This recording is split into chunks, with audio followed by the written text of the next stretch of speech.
Thom Hartmann here on the best of the rest of economic and labor news. You need to know this. The United States is the most unequal society in the developed world, but most Americans don't even know it. According to a new article by Les Leopold over at Alternet, most Americans think that the ratio of CEO to employee pay is about 30-1, despite the fact that it's more than 10 times that amount. For every dollar that an average worker earns, a CEO rakes in more than $350, and that number just keeps rising. Yet in two different polls, when Americans were asked about the wealth gap between workers and CEOs, most Americans still believe that the ratio is 30-1, regardless of their political ideology or their education level. It's no wonder we're not doing more to fight inequality. One study called How Much More Should CEOs Make, which surveyed more than 55,000 people in 40 countries, found that people in the United States think that a fair pay ratio would be about 7-1. But how will we ever reach that goal if most Americans don't even realize how wide the pay gap has become? Extreme inequality slows our economy, increases demand for our social safety net, and allows the corporate elite to control our democracy. A small few control the vast majority of wealth and power in our nation, and it's up to the rest of us to take back control. To solve this problem, we must acknowledge it, and that starts by making everyone aware. CEOs aren't 350 times more valuable than their average workers, and billionaires don't deserve more political power than the average voter. Let's make sure that everyone knows how wide the wealth gap really is and how it stands in the way of us taking back control of our democracy. Students in Colorado are fighting to learn about and exercise their right to protest. After the Jefferson County Board of Education decided to censor history textbooks, students immediately staged a walkout.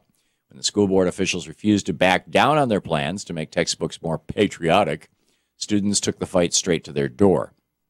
Earlier this month, more than a dozen young people used civil disobedience to show that they value learning about our nation's history of protest.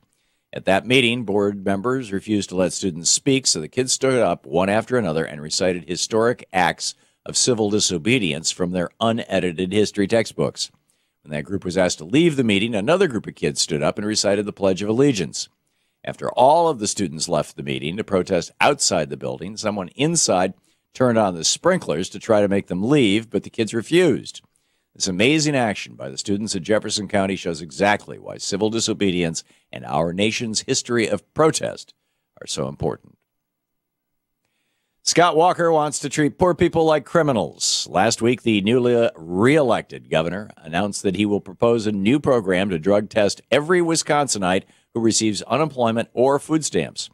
Although Walker isn't the first right-wing crazy governor to introduce a plan to drug test welfare recipients, it's unlikely that his plan will make any more sense than the ones introduced in Tennessee, Utah, or Florida.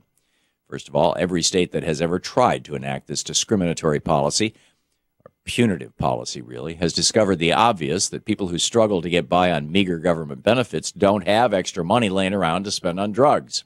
Tennessee tested 800 welfare recipients and found one drug user. Utah spent over $30,000 to produce only 12 positive drug tests. And Florida spent even more to determine that drug use among welfare recipients is 1/4 that of the general population. In addition to being ineffective, Florida's system was ruled unconstitutional, and policies in other states have been struck down. Scott Walker knows these facts, but he obviously thinks good policy is less important than demonizing the poor for political purposes. People of Wisconsin need to push back hard and put a stop to this program before it even begins. A new article by Paul Carrillo of Yes Magazine says there's, quote, no fiscal reason why the U.S. student debt crisis should exist, end quote. Instead of making a profit off of students by lending them money for school, the federal government could simply pay for tuition, and they wouldn't even need to take money out of other programs to do so. While Raul explains the concept in detail in his article, the crux of his explanation is that, quote, the U.S. federal government can't go broke, and that the government can spend money without incurring any significant negative economic consequences, end quote. Student debt burden has grown to over $1 trillion in our country, and the current system is making banksters rich and leaving students broke. Our government spends tens of billions of dollars every year administering student loans when they could spend the same money making public universities free for every student. None of it makes a lick of economic sense. Students shouldn't be burdened with a lifetime of debt to go to college, and taxpayers shouldn't be subsidizing loans that benefit banksters.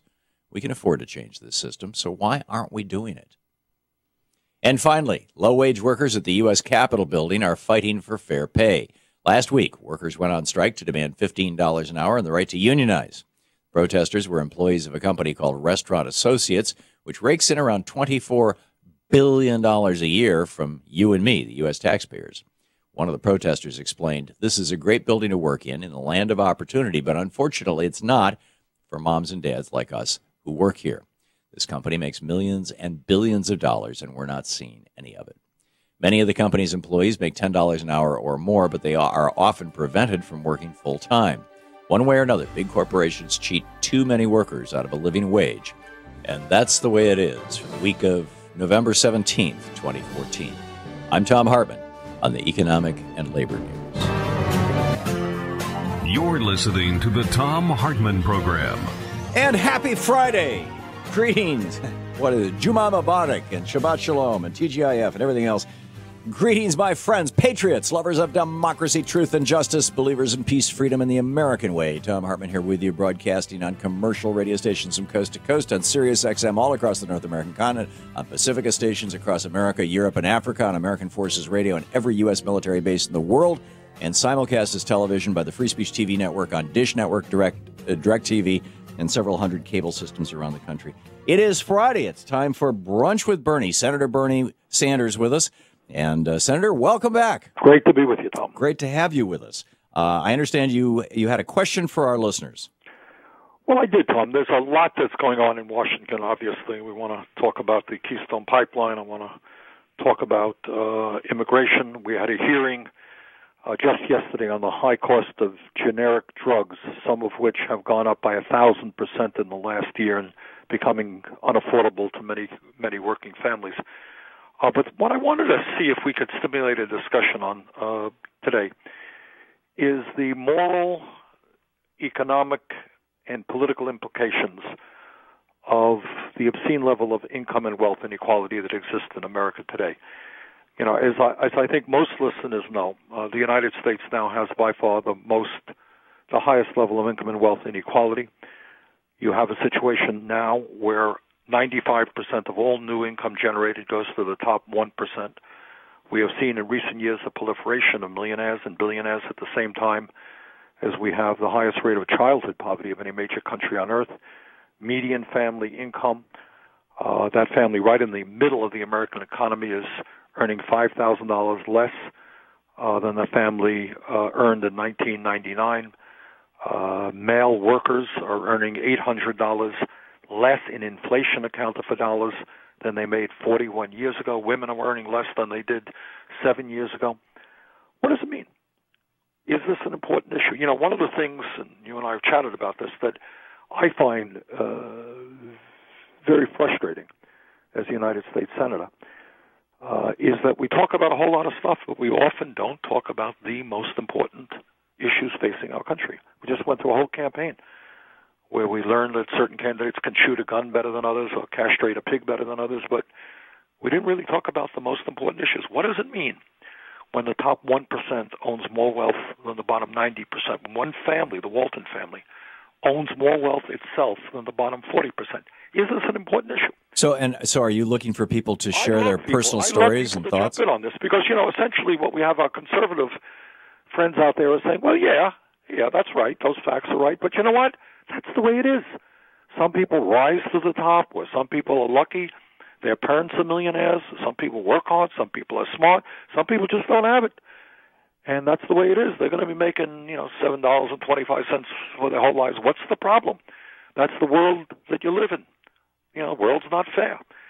But I'm not sure that most Americans believe that. And then these same people who tell us about the inevitability of these developments, they're the ones who are busy going to cut federal funds for education. They're going to cut Social Security. They're going to cut Medicare. They're going to cut Medicaid. They're going to cut all kinds of nutrition programs. And the argument, I think, is that, people, let them do it themselves. Hey, What's the problem? See, you're hungry. The kid's hungry. That's not a problem. Go out and work a little bit harder, get your fourth job, and so forth. Well, there are no jobs in your community. Well, that's tough luck. But there's an ideology out there that says, in a sense, we are not a society, we're not a nation of people concerned about each other, that it's a lottery out there, and few people win and win big, and most people lose, and that's kind of the way it is. What does that mean? So there are obviously, I think most people don't agree with that, but that's the kind of discussion that we need to have.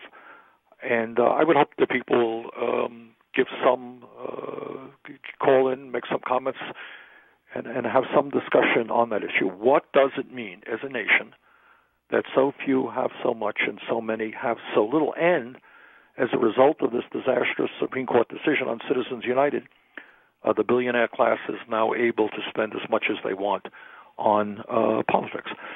So the argument that supporters of Citizens United say, hey, that's freedom of speech. Yes, I'm a billionaire. I want to express my opinion, and I want to contribute hundreds of millions of dollars to candidates who support my view. What's your problem? Don't you believe in freedom? Isn't that what freedom is about?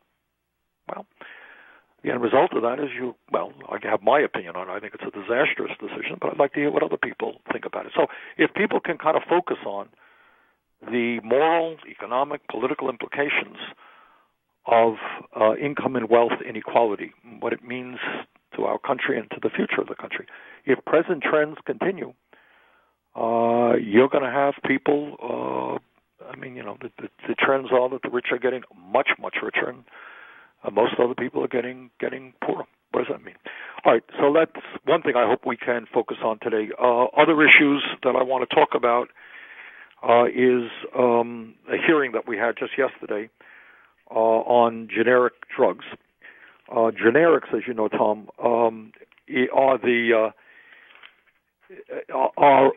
the brand name drugs whose patent has expired, and companies then can reproduce these drugs, their exact same drugs, at significantly lower prices. This has been a real boon for Americans all over our country, in fact, all over the world. So they can get the same product that used to be very, very expensive for a significantly lower prices. And what we're finding, however, is that in the last year we have seen, in some cases, some drugs have gone up 1,000%. We have seen about 10% of all generics more than double in price. And I worry about that trend, because the worst case scenario is that if you see a rapid rise in the price of generic drugs, it's going to mean that a lot of people will not be able to afford medicine. So between July 2013 and July 2014, half of all generic drugs went up in price. During that same period, nearly 10% of all generic drugs more than doubled in price. So you got 10% of generics more than doubling, and some of them going up 300%, 400%, 500%. That's an issue. Is this because we're seeing the brand name drug companies buying the generic companies, or because there's consolidation? Yes, consolidation is absolutely one of the issues. There is less competition among the generics, absolutely. Yeah. And I think that's a key factor. We invited three of the major three generic drug companies to the hearing. They chose not to show up to answer the question as to why drug prices went up so high. Elijah Cummings, congressman from Maryland, has been working with me on this issue. I think, as most people know, last night the president spoke to the nation, although unfortunately the major networks did not cover the speech, about immigration and his decision to bring forth an executive order on immigration. The issue here is that a year and a half ago or so, the United States Senate passed a fairly comprehensive piece of immigration reform legislation. It was bipartisan. Didn't do what I wanted it to do, but I voted for it. It was a step forward. Essentially, right now, as everybody knows, the current immigration system is totally broken, totally dysfunctional. And the president said, okay, I'm waiting for the House to act. The Senate did it. I'm waiting. Nothing's happening. So he used the legal powers that he has to provide protection to some 5 million undocumented people in this country, mostly parents of kids who were born in this country who are American citizens. and that is going to be an issue that's going to be, I think, debated very heavily during the remainder of this year and certainly next year as well. Other big vote this week was on the Keystone Pipeline. I strongly opposed it. It got 59 votes, did not get the 60 votes that it needed to proceed. I think that was a good decision, and we can discuss that later as well. Brunch with Bernie. Senator Bernie Sanders with us. Your calls are up next. This is the Thom Hartmann Program. And in particular, if you have personal stories or thoughts on income inequality or how this very low minimum wage is affecting or hurting you and your family, give us a shout. The Senator would like to talk with you.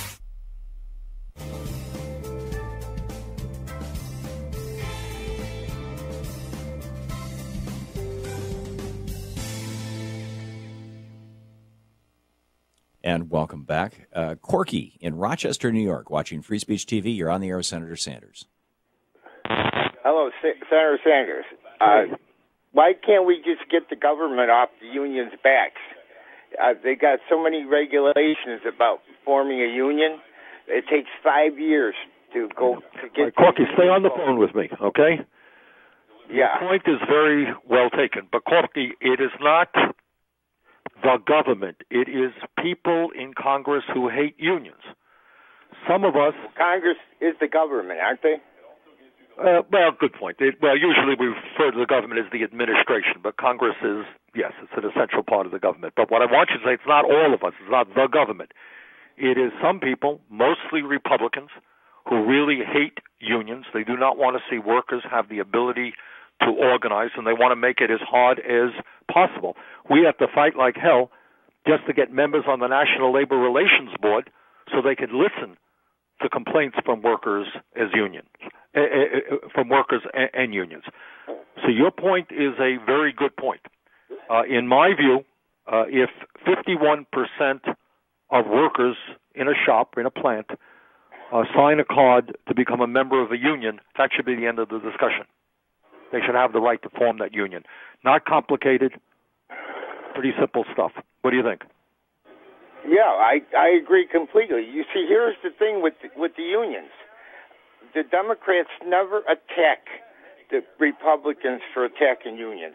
Now, when they come out and say, well, the unions give money to political campaigns, no, I elected my union official based on what his platform was about who he was going to give money to. That was a Democratic decision, and I gave my authority to that union representative. Absolutely. Now, on the other hand, when it comes to the Koch brothers, those people in his plants don't get a chance to vote on who they want to represent and hand out the political money. No, that's absolutely right. That's absolutely right. So, all right, I agree with you, Corky, and clearly if we're going to save the middle class of this country, we have to make it easier for workers to be able to join in unions and for unions to play an active role in the political process.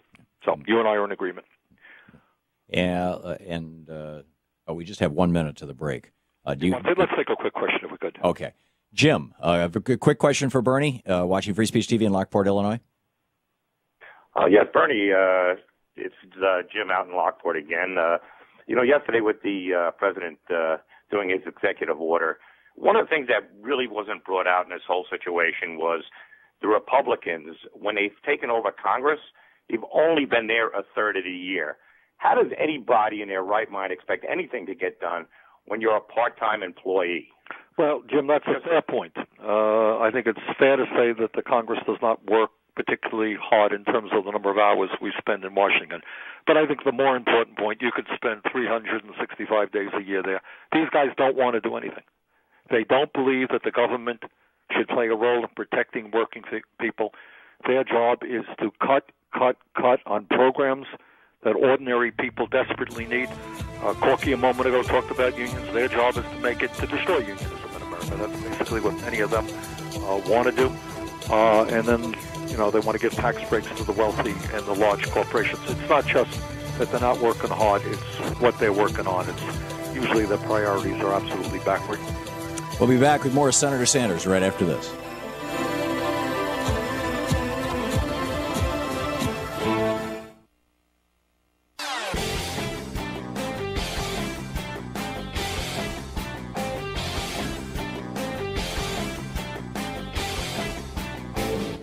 This is Joe, and this is Sarah. They're a fun-loving couple who love a good challenge, like the time she started dating Joe. Oh. And like the time he drank a gallon of milk. Or the time he almost ate a spoonful of cinnamon. You guys ready for another challenge? I'm not talking about the time you told your mom, I'm going gluten-free. Or when you quit Facebook for a whole week. I know how hard these things were for you both. I'm talking about a real challenge, one that will change the world. Are you with me? Definitely. This is the 4-liter challenge.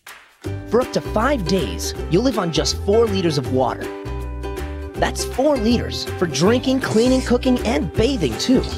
4 liters, because that's the same amount of water that nearly 1 billion people survive on every day. So you're gonna need to get a little creative. How will you use your 4 liters? Go to 4liters.org to get started. Senator Bernie Sanders on the line with us. It's our Brunch with Bernie hour here on the Thom Hartmann Program, and the senator is particularly interested in hearing your thoughts, suggestions, stories about income inequality in the United States. And David in San Francisco, you are on the air with Senator Sanders. Hey, howdy, Tom and Senator. You know, boy, I didn't want to talk about income problems, but shoot, San Francisco is going through another one of these real estate bubbles where, what is it, $5,000 a month now for a single-bedroom apartment? So, you know, that's $70,000 a year just on rent. So boom and bust cycles out here. You know, I wanted to ask you, there's a brand new movie about Gary Webb called Kill the Messenger, and it's reviving a lot of the scandals of the Iran-Contra days. And, of course, many of the same Iran-Contra figures are still in power. You know, if we look at ISIS and you look at John Negroponte, you realize that ISIS was created both by John Negroponte and Saudi Prince Bandar. So I'm wondering if you've got the ability, you as an independent, do you get to choose what committees you're on and what types of investigations you can do? Well, I get to make a request for the committees that I want to be on, and I'm on 6 very good committees. In terms of being chairman, this election decided that the Republicans will chair all of the committees, and by and large, they determine the hearings and the investigations. But obviously, any senator can play a role on any issue. Mike in Palatine, Illinois. You're on the air with Senator Sanders. Hi, Senator Sanders. Hi, Tom. First of all, let me say that 2016, we need to have an independent ticket, and it should be Bernie Sanders and Elizabeth Warren. I think that it would be an unstoppable ticket, to be honest. Well, thank you very much for your thoughts. Well, no problem. But to get to my point, I think obviously the income inequality, everyone knows that the cost of living keeps increasing while people's pay has been staying stagnant. But I think that it's the shareholders, that it's the promises that they're made every year at their annual or quarterly earnings meeting.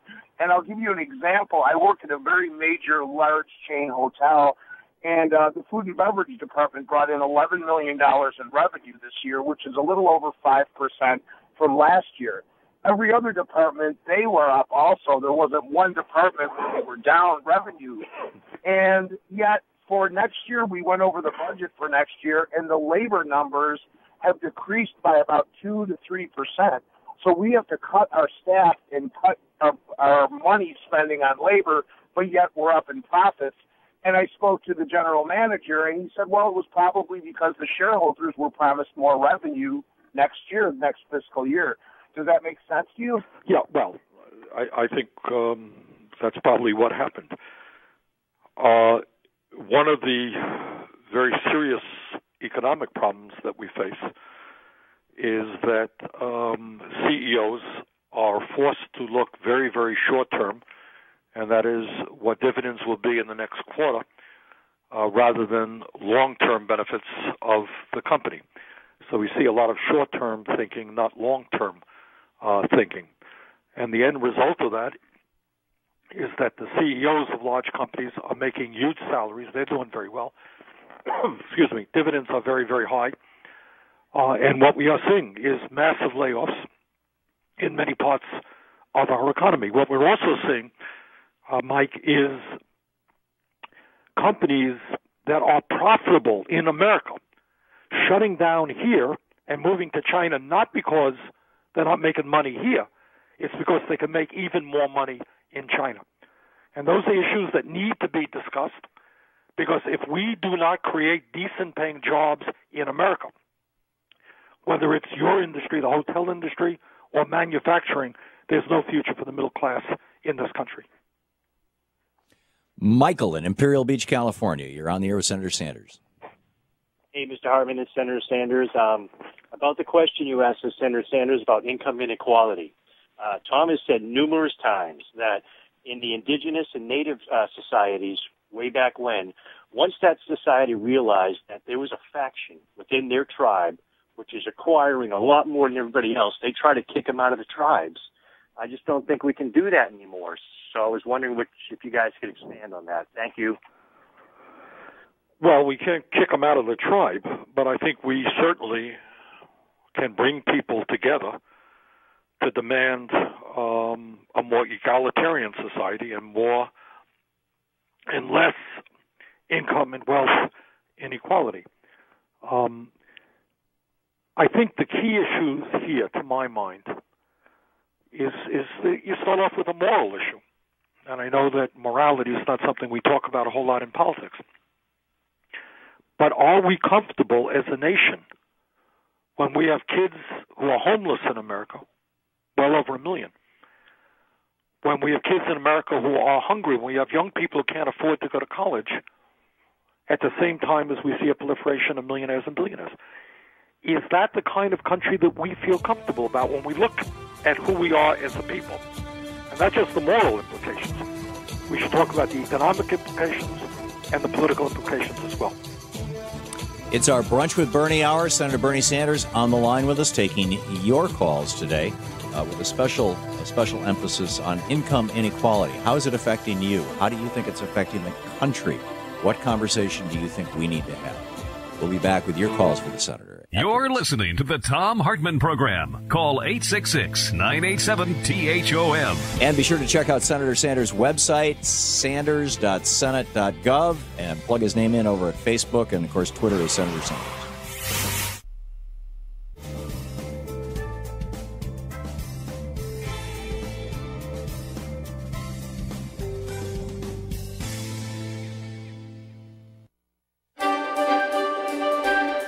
Thom Hartmann here on the best of the rest of economic and labor news. You need to know this. The United States is the most unequal society in the developed world, but most Americans don't even know it. According to a new article by Les Leopold over at Alternet, most Americans think that the ratio of CEO to employee pay is about 30-1, despite the fact that it's more than 10 times that amount. For every dollar that an average worker earns, a CEO rakes in more than $350, and that number just keeps rising.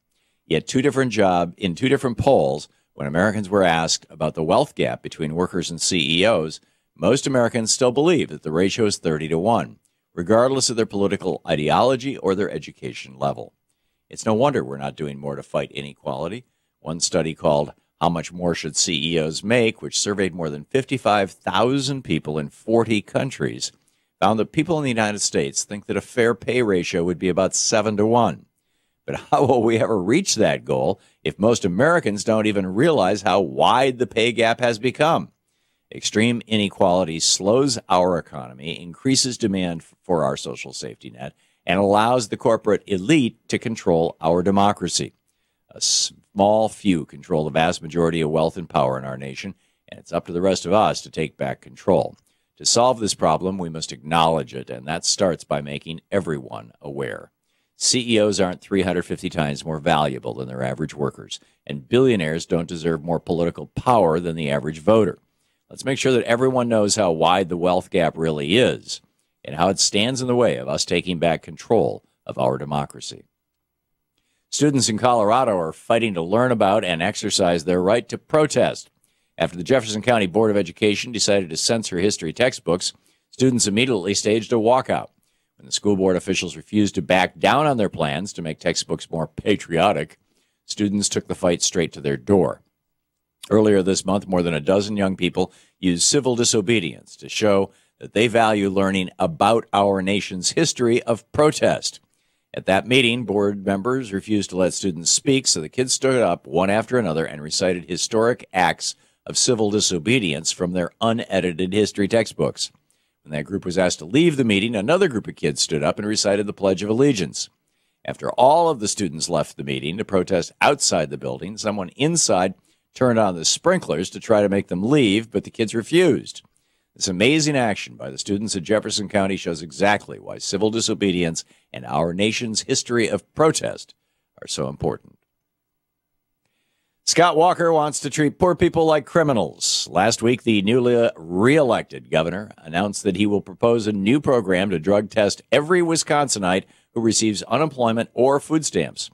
Although Walker isn't the first right-wing crazy governor to introduce a plan to drug test welfare recipients, it's unlikely that his plan will make any more sense than the ones introduced in Tennessee, Utah, or Florida. First of all, every state that has ever tried to enact this discriminatory policy, or punitive policy really, has discovered the obvious that people who struggle to get by on meager government benefits don't have extra money laying around to spend on drugs. Tennessee tested 800 welfare recipients and found one drug user. Utah spent over $30,000 to produce only 12 positive drug tests. And Florida spent even more to determine that drug use among welfare recipients is 1/4 that of the general population. In addition to being ineffective, Florida's system was ruled unconstitutional, and policies in other states have been struck down. Scott Walker knows these facts, but he obviously thinks good policy is less important than demonizing the poor for political purposes. People of Wisconsin need to push back hard and put a stop to this program before it even begins. A new article by Paul Carrillo of Yes Magazine says there's, quote, no fiscal reason why the U.S. student debt crisis should exist, end quote. Instead of making a profit off of students by lending them money for school, the federal government could simply pay for tuition, and they wouldn't even need to take money out of other programs to do so. While Raul explains the concept in detail in his article, the crux of his explanation is that, quote, the U.S. federal government can't go broke, and that the government can spend money without incurring any significant negative economic consequences, end quote. Student debt burden has grown to over $1 trillion in our country, and the current system is making banksters rich and leaving students broke. Our government spends tens of billions of dollars every year administering student loans when they could spend the same money making public universities free for every student. None of it makes a lick of economic sense. Students shouldn't be burdened with a lifetime of debt to go to college, and taxpayers shouldn't be subsidizing loans that benefit banksters. We can afford to change this system, so why aren't we doing it? And finally, low-wage workers at the U.S. Capitol building are fighting for fair pay. Last week, workers went on strike to demand $15 an hour and the right to unionize. Protesters were employees of a company called Restaurant Associates, which rakes in around $24 billion a year from you and me, the U.S. taxpayers. One of the protesters explained, this is a great building to work in the land of opportunity, but unfortunately it's not for moms and dads like us who work here.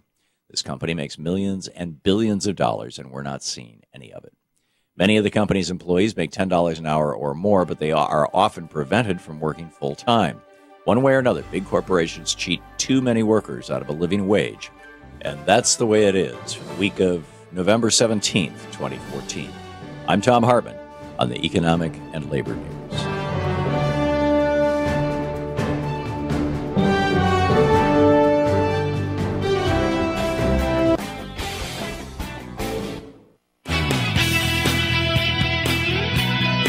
Welcome back to the Thom Hartmann Program. It's our Brunch with Bernie hour. Senator Bernie Sanders on the line with us. And Senator, you're back with us? Yes. Right here. Okay, great. Kelly in Coloma, Michigan. You're on the air, Senator Sanders. Hi, Senators. It's an honor and a privilege to speak with you. I have a personal story of how the economy is affecting me right now. I married very young, and I had two beautiful children, and I found myself in an extremely abusive marriage. I did the right thing. I went to school. Before I left that marriage, I was able to support my children very well with minimal child support. I never had to use any kind of government help until about 8 years ago. And at that time, the industry changed. And what happened was it was, we're all now subcontractors, which means we don't get insurance. We have to pay for all of our supplies. We have to pay our booth rental. And I find myself now at 50 years of age not being able to make it on that income. So I'm working minimum wage jobs. And, I did work for a company that was a hairstylist company that's in a major retail store. And what they would do was keep your hours down to just below full-time, so they didn't have to pay your benefits. And I just wanted to know your thoughts on that. Well, Kelly, first of all, thank you very much for calling. And I think it takes a lot of courage to get on a national radio show and talk about what's happening to your life. Yeah. But I want you to know that the story that you have just told in a variety of forms is happening to millions and millions of people. And it's so important that people begin to stand up and say, you know what, I've worked hard my whole life. I want to work hard. But for a variety of economic reasons, and what's going on in the economy today, it is hard to make it. So thank you very much for calling. And you are not alone. You are not alone. What Kelly is talking about is the fact that we are seeing a significant transition in the American economy. And it takes place in different ways. In some cases, I think in Kelly's case, people had a job with a company, certain wages, certain benefits, and the company transitions that to people being independent contractors, which means in this case they don't have any health insurance, and getting health insurance is a pretty expensive proposition. Hopefully the Affordable Care Act might be able to help in some circumstances, but it's an expensive proposition. Right here in the state of Vermont, in New England now, there's a strike going on with the IBEW and the CWA are striking against a company called Fairpoint. Same story. What Fairpoint wants to do is to contract out, bring in a new tier of workers, perhaps as low as minimum wage, instead of paying people a middle-class wage, cut future health retiree benefits, et cetera, et cetera. This is what's going on all over the country. And this gets precisely the issue of income and wealth inequality and the shrinking of the middle class. Why is this happening?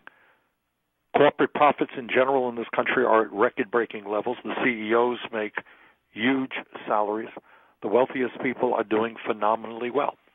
And why does it happen that they are squeezing the lifeblood out of people like Kelly, forcing a mom with 2 kids to struggle rather than paying her a decent wage? So there are a lot of things that we have got to do, but the first thing we have to do is understand that Kelly's story is the story of millions and millions of people. And I thank Kelly very much for calling. Keenan in Manitou Springs, Colorado. You're on the air, Senator Sanders. Hi, Tom. Hello, Mr. Sanders. Senator Sanders. How are you guys doing today? Good. Well, I just wanted to call in. First of all, thank you, Senator Sanders, for all the work that you are doing.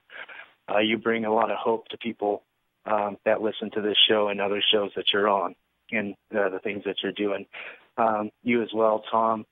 I wanted to just talk from the aspect of the youth and specifically people that were between 18 and 25 years old around the time of the crisis in 2008. Basically, we feel like it's been a lost generation.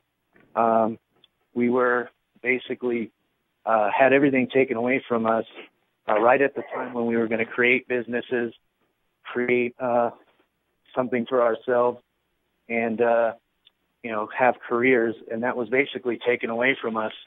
And for almost the last 10 years now, we've just been experiencing everything that you've been talking about.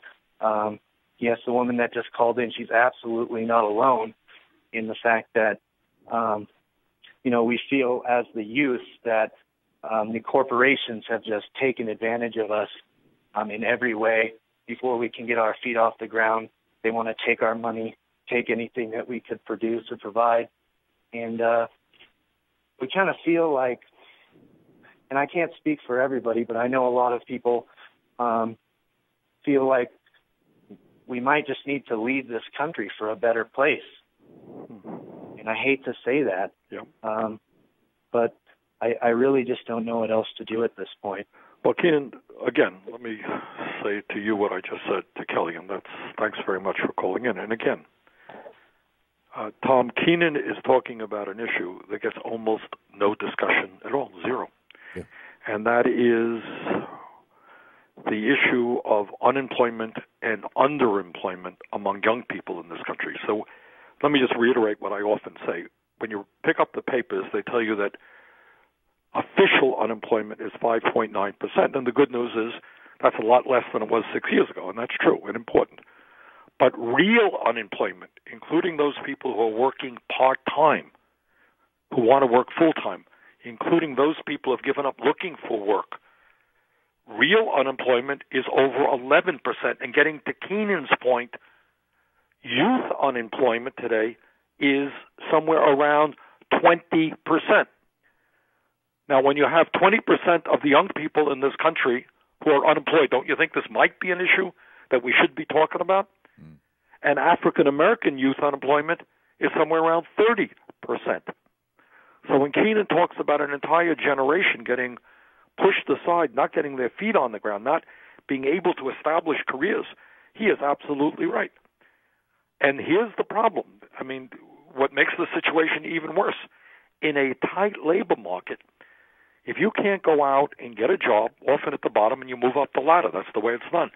But if you're not able to get a job in a career that you want, and then you go in for a job, and you say to the person who is interviewing you, they say, well, what have you been doing for the last couple of years? Well, I've been looking for work, or I'm waiting on tables, or I'm doing this.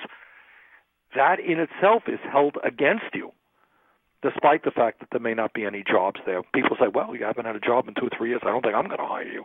And that makes a bad situation even worse.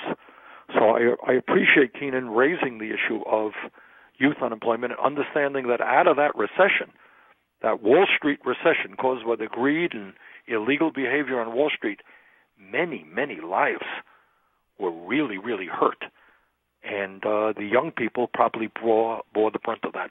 And not to mention that on top of all of that, the young people who graduate college and they're going out into the world with $50,000 in debt or $70,000 in debt, taking every paycheck they get, a chunk of that money has to go paying off the debt. So focusing on the needs of our young people is something that we certainly have not done anywhere near enough about. Sharon in Bellevue, Idaho. You're on the air with Senator Sanders. Hi. Hi, Sharon. I wanted to call because I feel like this is a really important topic, and I appreciate being able to talk to you, Mr. Sanders, Senator Sanders. What seems to me to be a lot of the problem is that we are being dumbed down in this country. The education, our children don't have the opportunities that I personally had because there's nothing there for them. They don't have it. It's so expensive for them to go ahead and try to get educated. And anyway, I think the lack of education is a big factor in this whole thing. You mean civics education? No, I think she's talking about the high cost of college education, aren't you? Sure. Yeah. Well, when I was in school, I was taught U.S. government and American history, and it changed my life when I went to college and had a professor that was pretty liberal, and I came from a very conservative Republican family, and it changed my life. I mean, right. And I campaigned for John Kennedy. Well, thank you, Sharon, and that's a very important point. I think both of the points, and Tom and I have discussed this, it is astounding when you talk to young people to learn how little they know about American history, how little they know about the political process, about how government works in the most fundamental way. That you have, President, the House, and the Senate, Supreme Court. Many young people don't know that. So I think it is absolutely true that we need to focus on civics, but we also have to deal with the reality that millions of working-class families are finding it very hard to send their kids to college because of the high cost of college. Ran across an astonishing statistic last week, Senator. Only 9 states require even a single civics class to graduate from high school. It's amazing. Oh, that's not good. Yeah. We'll be back. You're listening to the Thom Hartmann Program. Visit thomhartmann.com for audio and video archives. And check out Bernie's website at sanders.senate.gov. And he's got a very active Facebook page as well. We'll be back with the second.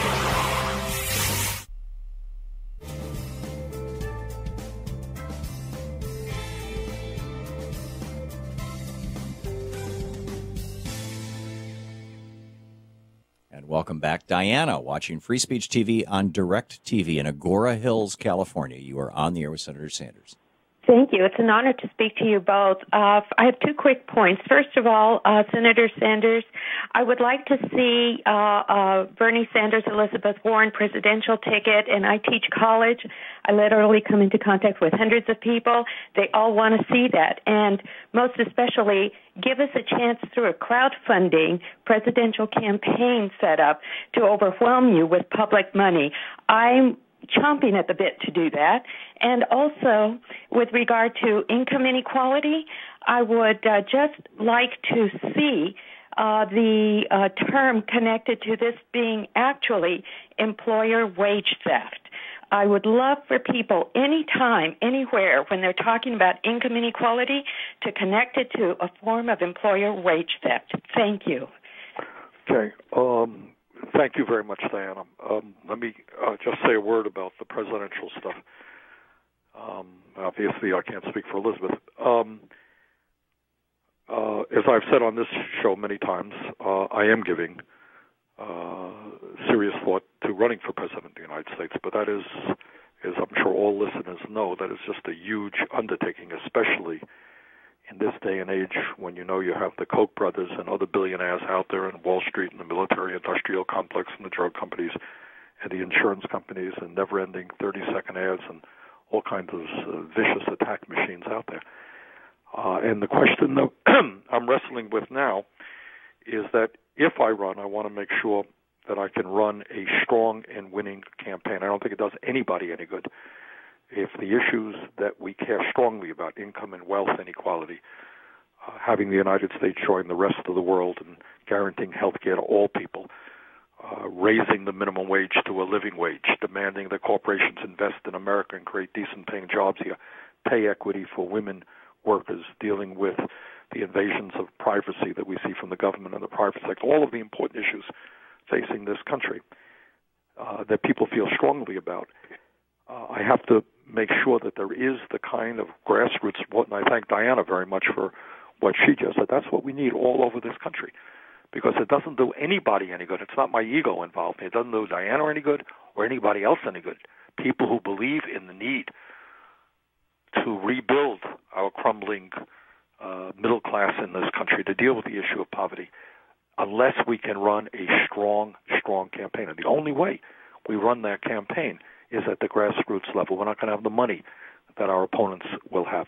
Can we mobilize millions of people who say enough is enough? This country does not simply belong to the Koch brothers and other billionaires. That we don't want to hear folks like the young man who called up a moment ago saying, I don't know that I can make it in America anymore. I have to leave the country. Or hearing another woman saying, I worked at a job, had a decent job, and then they made me an independent contractor and lost my health care. How do you change those things? But we need a strong grassroots movement, and that's what I'm trying to determine. Because if we don't have that, then it will be a futile effort, not worth doing. So that's what we're trying to ascertain right now. And, certainly in terms of income theft, that's what's going on every single day. Workers are being exploited horrendously from one end of this country to the other. People are working longer hours. They're earning lower wages. They're losing benefits. And that's exactly correct. We'll be back with your calls for Senator Sanders in just a moment. Check out his website, sanders.senate.gov.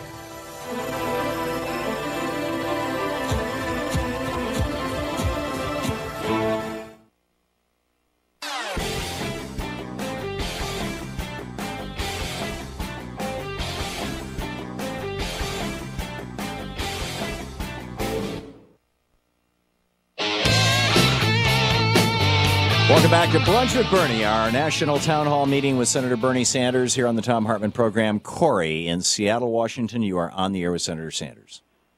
Thank you, Tom. Bernie, it's an honor to talk to you.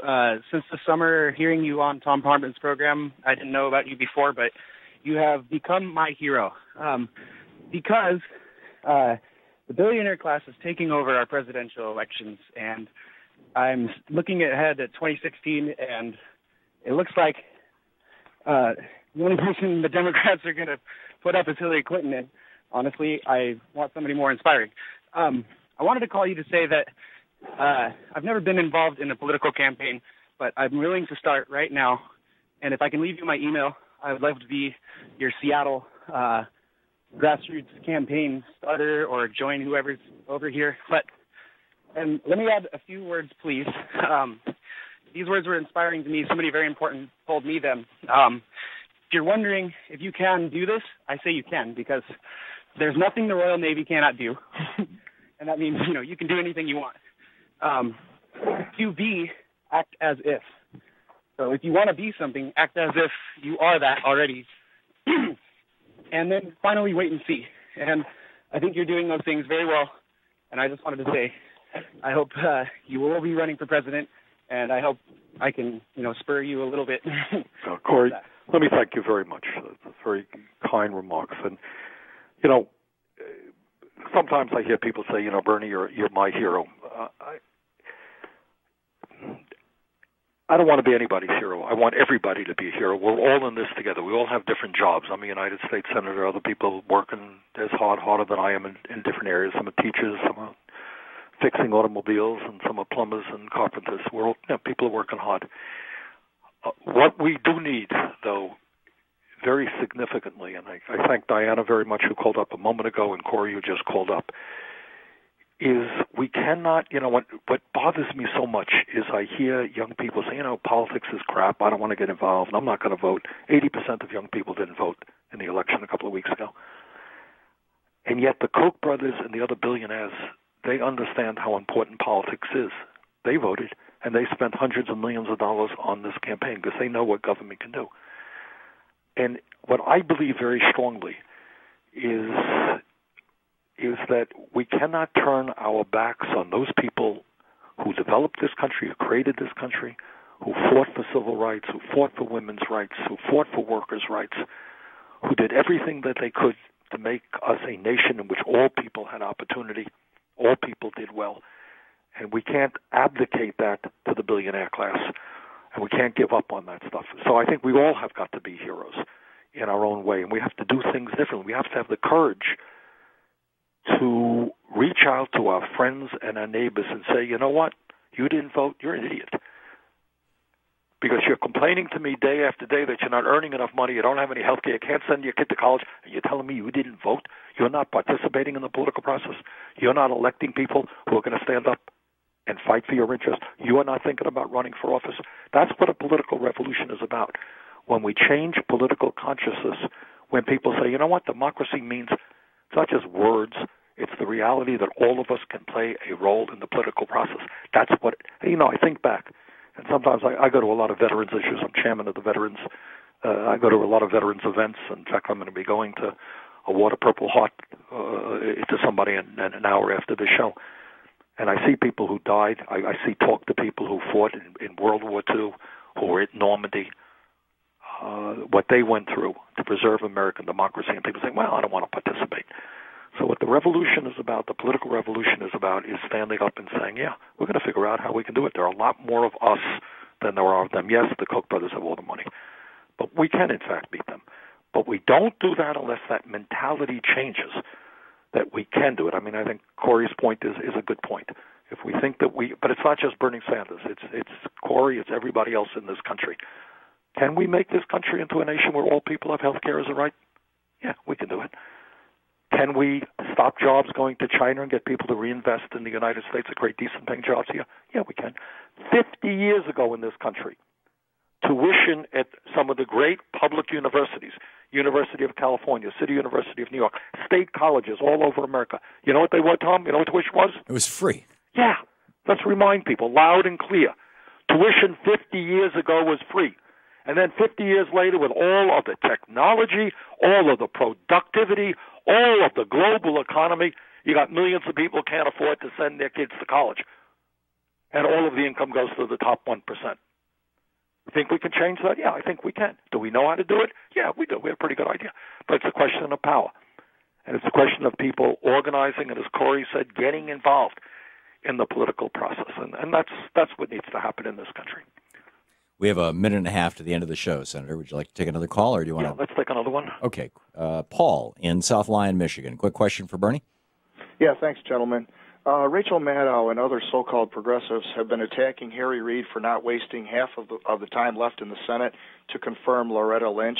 My theory is Harry Reid's a lot smarter than Rachel Maddow, and he knows it's a better use of time to confirm dozens of presidential appointees who will actually make a difference in people's lives. And Loretta Lynch will be confirmed next year, even by the do-nothing Republicans. What are your thoughts on the remaining Senate agenda for the next week? Well, I think there are a number of things that have to be done. We're working on some issues ourselves.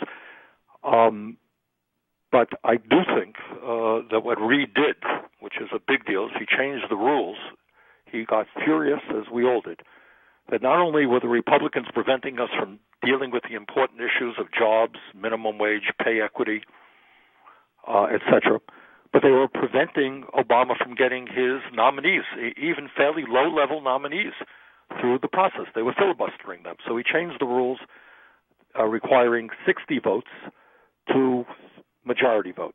And as a result of that, we have gotten a whole lot of dozens and dozens and dozens of judges and nominees through. And I think that's exactly what he wants to do in the remaining month that we have. And we 3 seconds. Okay. Senator, you have so nailed it today. Thank you so much for being with us again this week and for everything that you do. Well, thank you, Tom. Take care. I'm so pleased that you come on this program. Thank you. Senator Bernie Sanders. Be sure to check out his website, sanders.senate.gov, and we will be back with Anything Goes Friday. Right after this.